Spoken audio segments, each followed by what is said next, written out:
Hello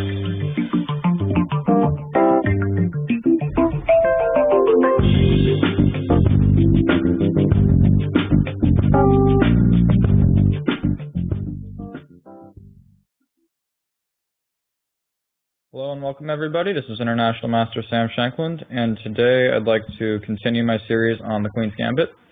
So we haven't really looked at the Queen's Gambit decline proper yet, so I figured I'd take a look at that today. So it's a d4, d5, c4, and now e6. So there's really three main ways that white can play. He can play a variation where he plays knight f3, knight c3. He can play a variation where he plays for a c takes d5 setup, or he can play the Catalan. So the Catalan goes knight f3, knight f6, and then g3, developing the bishop to the long diagonal. And in the interest of time, I'm not going to cover this, because it would take easily 15 videos to appropriately cover the Catalan variation. So maybe I'll do that later. For now, I'm going to look at the other main moves. So I'll start out by going back here and showing knight c3, knight f6, and now the sort of exchange variation c takes d5, e takes d5. So unlike in the exchange Slav, now that we've taken on g5, we have an imbalanced pawn structure. So it's clear white isn't just going to play a dryad position and hope it fizzles out to a draw. So here there's still plenty of fight left, and the biggest question at the beginning is eventually which side does white want to castle on. So the game can continue bishop g5. This is a very normal move, regardless of where white decides to castle. His plan is to play e3 and get his bishop outside the pawn chain and well developed. So black has a couple main moves here, bishop e7 or knight d7, and they usually transpose. If a silly move like bishop f5 after queen b3, black seems to be in trouble. So if knight d7, many of you are probably thinking, it looks like white can win a pawn here with knight takes d5. But really, black sort of has a counter trick here, so I'll give you a second to try to find it.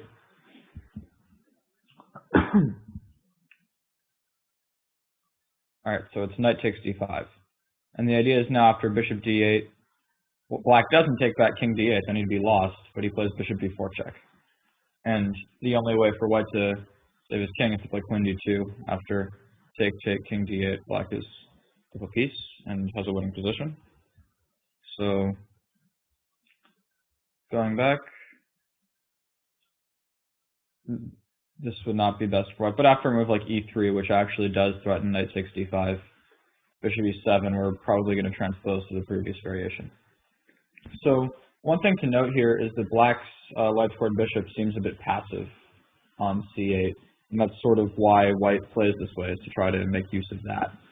And black can't really develop the bishop outside the pawn chain. For example, if black was, let's say, bishop e7, e3, bishop f5, now after queen b3, black actually is probably doing just fine, knight d7, and I think he's got amazing compensation for the pawn. After white takes on b7, rook b8, and takes on b2, opens up white's king. And if white takes on d5, black has a little trick here with knight takes d5. Of course, if bishop e7 after knight e7, black remains up a piece. And if white plays queen d5, now not bishop takes g5, because then after queen f5, there isn't that much for black, but bishop to d4 check, forcing the king to move, and then after queen takes g5, black gets up a piece and has a winning position. So, going back, white does have a strong option, that's to play bishop takes f6 here, with the idea that now after bishop takes f6, queen b3. And the difference is now, if let's say knight d7, we just played bishop takes f6 from g5, and black did not take back with the knight, which was silly. And in this case, white's completely happy after knight takes d5. He's up a pawn for little to no compensation. So black really can't develop the light squared bishop outside the pawn chain in this variation. There is a variation where he does, where white plays queen c2 here. His idea is to keep his options open about castling one way or the other. Castling queenside immediately is sort of on the agenda. And now black plays g6, e3, bishop f5, and now if queen b3, we play knight d7, so there's no time for bishop f6. And after bishop f5, white would like to play bishop f6, queen b3, but unfortunately black's attacking bigger dogs, and after bishop takes c2 is up material. So I think black is all right there. They move after bishop f5 is bishop d3, and then it goes like takes, knight d7, and personally I think black's doing just fine because usually a trade of whites for bishops is good for him. So going back, the e3 is a better move. And now black will play something like knight d7, bishop d3, and castle. So now white has two possible plans. He can play for castle and king side and a minority attack on the queen side, or he can play for castle queen side and attack the black king. So I'll show a little bit of each of those. Sort of the castle queen side or the castle king side minority would be something like knight f3, c6, castle, rook e8. Both sides are not in any real danger at the moment. White has a little more space, and his pieces seem a little better, but black's extremely solid. And now white plays a move, rook b1. So the idea of this move is he wants to play b4 to b5 and attack the black pawn on c6 and hopefully make some weaknesses. So I'll just show if black makes silly moves and doesn't do anything. Let's say king h8, b4, king g8, and then of course black would never do this in a real game, but after b5, we see that after cb5, this pawn on d5 becomes vulnerable, and if black doesn't do anything, then the pawn on c6 becomes vulnerable, like so. So no matter what, he's going to end up with a weak pawn, is the idea. So what black should do after rook b1, sorry, I went back too far, rook b1, is to play a5. So this prevents b4 for the time being. Of course, white will play a3 and play it anyway, but logically speaking, it's a lot better for black to trade off the a-pawns, because it opens his a-file for his rook, and a pawn on a7 would be an extra weakness. For example, if you look at this position, if we go back to the one we just saw, let's say king h8, b4, king g8, b5, king h8, takes, queen a4, we see it's harder for black to defend c6 because a7 is also attacked, while a2 is not really attackable. So this would favor white to have the a-pawns on the board. So as a result, a5 is a good move, a3. And now it's kind of hard to make a useful move here, because one of the main plans for black is, let's say he plays king h8 again, is now to meet b4 with takes, and b5. His idea is, okay, he's accepting this weak pawn on c6, but very soon this knight's going to start showing up on c4. And that's going to be a really good piece that blocks a lot of white's play, and white has a weak pawn on b4 as well that will also need constant protection. So this is a pretty healthy idea. But the problem is, how does black achieve it? Because what useful move can he play here?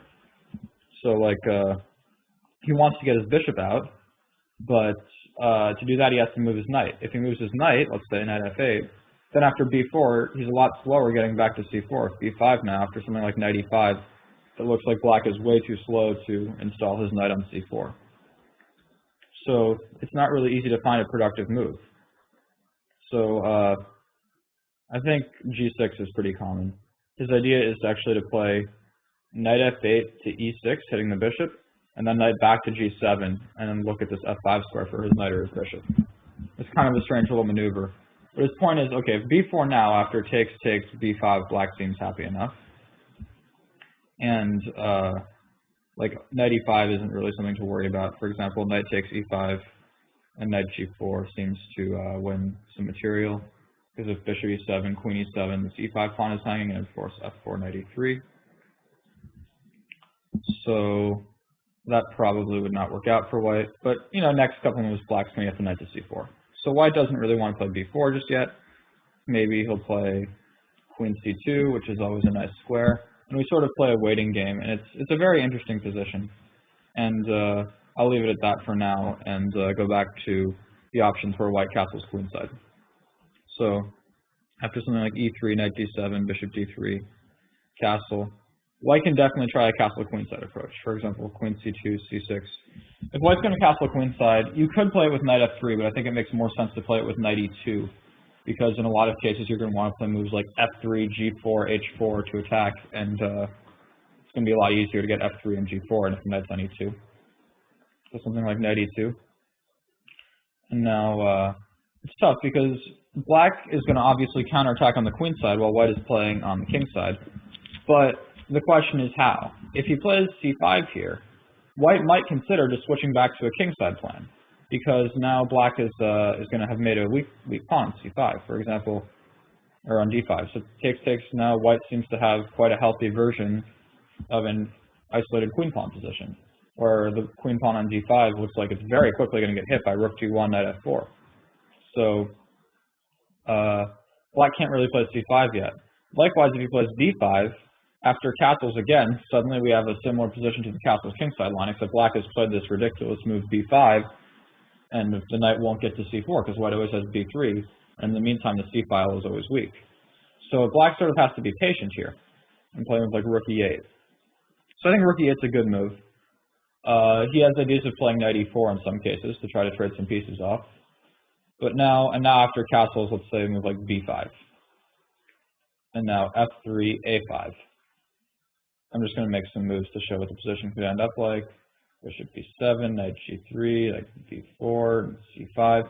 And we're going to end up with a very interesting attack versus attack situation. And the only question is who's going to come first. And these positions, it's pretty clear what both sides' plans are. Black's going to try to push the c pawn to c4, maybe play down the c file. White's going to try to bring his knight to f5 and attack the black king side. And positions are extremely interesting and definitely fun to play, I think. So I would highly recommend anybody who likes to play fun chess instead of boring chess to play this variation. So anyhow, I'm going to go back to the lines where white does not take on d5. So the main line would be knight f3 here then. And now there's two very sharp, interesting moves, bishop b4 and d takes c4, which will be covered in the next video. But for now, I'm going to cover the more solid and, I guess, positional approach. So the two main moves here are bishop g5, bishop e7 and knight b7. But okay, so let's say bishop e7. And then white has two ideas here, bishop f4, bishop g5. The bishop's active on both squares, and something like bishop f4, knight d7 is pretty normal, e3, c5, something like this. Takes, and okay, the position is interesting. I think black is at least fine, but I'm not exactly itching to play his position in those isolated queen pawn structures. If white plays something like bishop d3, black might consider c4, trying to gain space on the queen side. But let's say something like bishop e2, castle. If white takes on c5, okay, I don't know, like, if white ever takes on c5, let's say last move, knight c5, castles, bishop e6, black's position is extremely solid. I mean, his isolated queen pawn is defended 3 times, it's only attacked twice, white's nowhere close to winning it, and black's next moves will play themselves, queen b6, rook f8, rook a8. He's extremely active. His knights are very nice. One of them will soon come to e4. I think black's extremely happy here. So white doesn't really want to take c5 just yet. But it's also hard to see what black wants to do, because if he moves the knight, then maybe taking on c5 will be good. So maybe b6 with the idea of playing bishop b7. But maybe now d takes c5, knight takes c5, because there's some weakness on c6, and the b6 square is no longer available to the queen. So c4, for example, would be interesting, but now maybe black is clearly trying to play on the queen side. And if he advances b4 eventually, he'll have a very nice position. So white should try to counterattack in the center. A move like maybe knight e5 to play bishop f3 and hit this pawn and prepare e4. Another idea would be knight d2 to prepare e4 more directly. Another would be just to say, who cares about preparing? Let's do it. And say something like knight e4, knight d5, or d4, knight d2, with the idea of taking one of these pawns back and remaining with a passed d-pawn. Isolated but passed, very different from isolated and not passed, because a passed pawn is much more dangerous if it advances. So I think here white seems happy enough. So those are some really interesting positions, but I'm going to go to the main line, which is bishop g5. And so this was a very popular line in the Kasparov-Karpov match, the one that took forever and was eventually aborted by the FIDE president. And basically the main idea is after something like castles, e3, h6, there's other moves too, there's things like c6, but I think white, his extra space and better bishop on, black's bad bishop should make white at least a little bit better. Although this is also basically pretty similar to the main line where white's a little better, but black tries to hold. So h6, bishop h4, b6. So black clearly wants to put his bishop on b7. And now, personally, I think that after cd5, knight d5, bishop e7, queen e7, knight d5, I'd prefer to be white here. Although theory says this position is equal. But I somehow think this open c-file is kind of obnoxious. But really, the main line is bishop takes f6, which is sort of strange to play bishop h4 and then take on f6. But the point is now, after bishop f6, it's a very different position with the pawn on b6 than on b7. With the pawn on b7, if you can imagine the pawn back a square, black would play c6, solidifying d5, and have no weaknesses whatsoever. But with the pawn on b6, then, let's say c6, or no, queen b3, c6, rook c1, it's clear that the c-pawn is going to be weak in the long run, unlike if there was a pawn on b7. So, again, in these positions, I think white has a small advantage, although black's relatively solid. He only has one real weakness, and he has the bishop pair, so there were a lot of lines, or a lot of games in this variation, in particular that aforementioned Karpov-Kasparov match. So, this is sort of the type of position that often occurs where white's a little bit better, but black has very good holding chances. He's not much worse. So I'm going to look at a couple other variations where something like this could transpire. Knight e4 has been played a few times.